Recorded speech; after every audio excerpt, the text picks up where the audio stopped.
मौनी अमावस्या पर संगम में डुबकी लगाने के बाद बड़ी संख्या में श्रद्धालु अब अयोध्या पहुंच रहे हैं। मौनी अमावस्या के पावन पर्व के बाद अयोध्या में श्रद्धालुओं की संख्या लगातार बढ़ रही है। श्रद्धालु बड़ी संख्या में रामलला के दर्शन और हनुमानगढ़ी में पूजा अर्चना के लिए अयोध्या पहुंच रहे हैं। श्रद्धालुओं के सुगम और सुरक्षित दर्शन को लेकर जिला प्रशासन ग्राउंड जीरो पर उतर आया है। दूर दराज से अयोध्या पहुंचे श्रद्धालु भी रामनगरी में दर्शन पूजन के बाद अभिभूत नजर आए। श्रद्धालुओं ने अयोध्या की प्रशासनिक और मठ मंदिरों की व्यवस्थाओं की सराहना करते हुए कहा कि बहुत अच्छे दर्शन हुए हैं। इसी तरीके से हर मठ मंदिरों में अगर दर्शन हो तो लोगों को असुविधा नहीं होगी। यहाँ पर कम श्रद्धालु लोग आए हैं रात में, करीब 1 बजे रात को, और वहाँ से स्टेशन से पैदल लोग आ रहे ठंडी में सरजू घाट पे। यहाँ व्यवस्था बढ़िया है।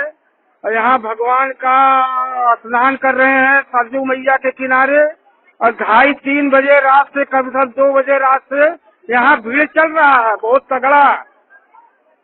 और यहाँ पर गौ दान कर रहे हैं, पूजा पाठ कर रहे हैं, दान दक्षिणा भी करा रहे हैं ब्राह्मण से।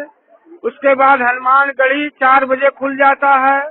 यात्री लोग स्नान करने के बाद वहाँ जाते दर्शन करते हैं, प्रसाद चढ़ाते हैं। कम से कम 2.5-3 लाख आदमी वहाँ इकट्ठा हो गए हैं। पुलिस भी नहीं संभाल पा रहा है अयोध्या के अंदर, और सबको रास्ता बता रहे हैं, पब्लिक को रोक रहे हैं, जाने से भी दे रहे हैं, रोक रोक कर छोड़ रहे हैं। नहीं भीड़ अधिक हो जाएगा तो दुर्घटना हो सकता है। हनुमानगढ़ी पे बहुत तगड़ा भीड़ है, 1 बजे रात से भीड़ चल रहा है वहाँ पर। श्रावस्ती जिला से आए हैं, पहले प्रयागराज गए थे, उसके बाद रात को आए हैं अयोध्या, स्नान किए हुए वहाँ जाएंगे, हनुमानगढ़ी प्रसाद चढ़ाएंगे, कनक भवन जाएंगे, राम मंदिर जाएंगे, उसके बाद घर जाएंगे। व्यवस्थाएं बहुत अच्छी है, प्रशासन बहुत अलर्ट है, और भीड़ तो काफी है ही है। हाँ, प्रयागराज नहा करके वहाँ से फिर हम लोग अयोध्या आए हैं। अयोध्या सरजू जी में नहा करके बसिया छू करके अब जा रहे हैं हनुमानगढ़ी, जन्मभूमि जाएंगे। अच्छा, बहुत अच्छा। इलाहाबाद में भी अच्छा लगा, बहुत अच्छा है। अयोध्या जी से आए, अयोध्या जी दर्शन किए, स्नान किए, बहुत अच्छा है। बनारस भी गए थे हम, बढ़िया से वहाँ पे भी दर्शन करके वहाँ पर भी स्नान दर्शन किए, बहुत अच्छा हुआ है। व्यवसायिक सब ठीक है, बहुत बढ़िया है व्यवसाय। आप परिवार के संग हैं, हम पूरे फैमिली के संग हैं। आप श्रद्धालुओं की भारी भीड़ को देखते हुए जिला प्रशासन पूरी तरह मुस्तैद नजर आया। पूरी रामनगरी को जोन और सेक्टर में बांटकर सुरक्षा व्यवस्था की गई है। राम मंदिर और हनुमानगढ़ी समेत प्रमुख धार्मिक स्थलों पर व्यापक इंतजाम किए गए हैं। भीड़ प्रबंधन के लिए एक मार्ग से श्रद्धालुओं का प्रवेश और दूसरे मार्ग से निकासी सुनिश्चित की गई है, ताकि किसी तरह की अव्यवस्था न हो। वरिष्ठ अधिकारी लगातार व्यवस्थाओं की निगरानी कर रहे हैं। अयोध्या में श्रद्धालुओं की बढ़ती भीड़ को देखते हुए जिलाधिकारी और एसएसपी स्वयं मौके पर मौजूद हैं। वहीं एसपी सिटी चक्रपाणी त्रिपाठी ने बताया कि सुरक्षा को लेकर पुलिस अलर्ट है और ड्रोन से भी निगरानी की जा रही है। देखिए, जैसा कि आप सभी अवगत हैं कि कल प्रयागराज में अमावस्या का स्नान था और कल भी भीड़ थी, किंतु आज प्रयागराज से वापसी के दौरान श्रद्धालुओं के द्वारा यहाँ पे बहुत बड़ी संख्या में यहाँ पे आगमन हुआ है, जो स्नान करके विभिन्न देवालयों में दर्शन कर रहे हैं। जैसा कि पूर्व में ही आप अवगत हैं कि पूरे अयोध्या को जोन और सेक्टर में बांटा गया है।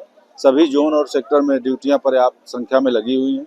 श्रद्धालुओं को घाट पे विभिन्न घाटों पे डाइवर्ट करके भेजा जा रहा है क्रमवार। उसके पश्चात जो है जा करके वो दर्शन कर रहे हैं। हनुमानगढ़ी, श्री राम जन्मभूमि मंदिर और श्री नागेश्वर नाथ, तीनों ही मंदिरों पे लगातार श्रद्धालुओं का आगमन जारी है और सुचारू पूर्वक दर्शन कर रहे हैं। परंपरागत रूप से हर वर्ष की भांति इस वर्ष भी श्रद्धालु प्रयागराज से सीधे अयोध्या आकर सरयू नदी में स्नान कर रहे हैं। सरयू घाटों पर श्रद्धालुओं की भारी भीड़ देखने को मिल रही है। स्नान के उपरांत श्रद्धालु हनुमानगढ़ी और रामलला के दर्शन पूजन कर पुण्य लाभ अर्जित कर रहे हैं। कड़ाके की ठंड और सुबह के कोहरे के बावजूद श्रद्धालुओं की आस्था में कोई कमी नहीं दिखाई दे रही है। श्रद्धालुओं की बढ़ती संख्या को देखते हुए अयोध्या में उम्मीद के अनुरूप भीड़ उमड़ी है। घाटों, मंदिरों और प्रमुख मार्गों पर श्रद्धालुओं का निरंतर आवागमन जारी है। भीड़ का दबाव बढ़ने की स्थिति में संकरी गलियों में श्रद्धालुओं को डाइवर्ट करने की भी व्यवस्था की गई है। फिलहाल अयोध्या में श्रद्धालु शांतिपूर्ण ढंग से श्रद्धा और भक्ति भाव के साथ दर्शन पूजन कर रहे हैं।